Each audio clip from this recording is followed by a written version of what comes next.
வணக்கம். ஜாதகத்தில் பார்த்தீங்கன்னா,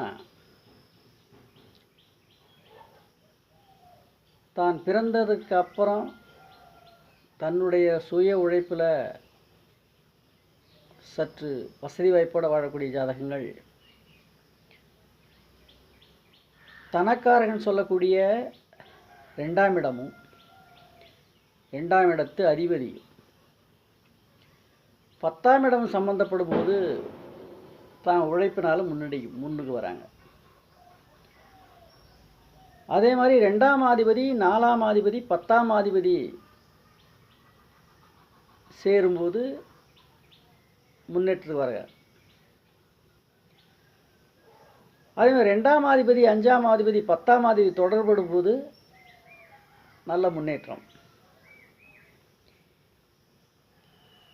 தனக்காரகன் சொல்லக்கூடிய குரு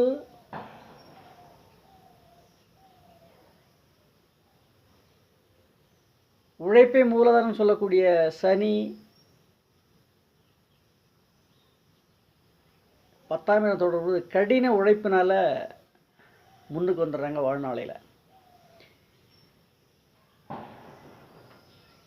7ஆம் அதிபதினு சொல்லக்கூடிய வெளிவட்டாரம், நண்பர், மனைவி, அந்த ஸ்தானாதிபதியும் 2ஆம் அதிபதியும் தனக்காரகன் சொல்லக்கூடிய குருவும் ஒன்றா சேரும்போது முன்னேற்றம்.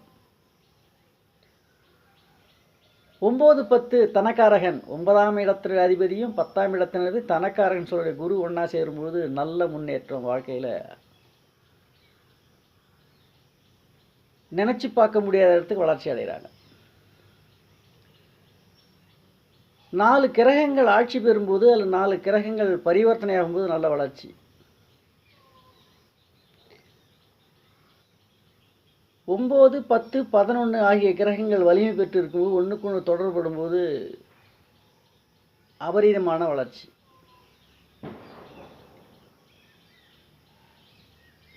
2ஆம் அதிபதியும் லக்னாதிபதியும் பரிவர்த்தனையோ ஒன்றுக்கு ஒன்று தொடர்பு பொழுது நல்ல வளர்ச்சி. 2க்கும் 11 கூடங்க தொடர்புடும்போது நல்ல வளர்ச்சி. 2க்கும் 9 கூடையவங்க சம்பந்தப்படும்போது 2ஆம் இடம்னா தன ஸ்தானாதிபதி ஆகிய கிரகங்கள் வலிமை பெறும்போது நல்ல வளர்ச்சி அடையுது. இதை முழு பூரணமாக அனுபவிக்கிறது லக்னாதிபதி ஒத்துழைக்கணும்னு சொல்லப்படுது. பார்ப்போம், இன்னொரு பதிவில் பார்ப்போங்களா. வணக்கம்.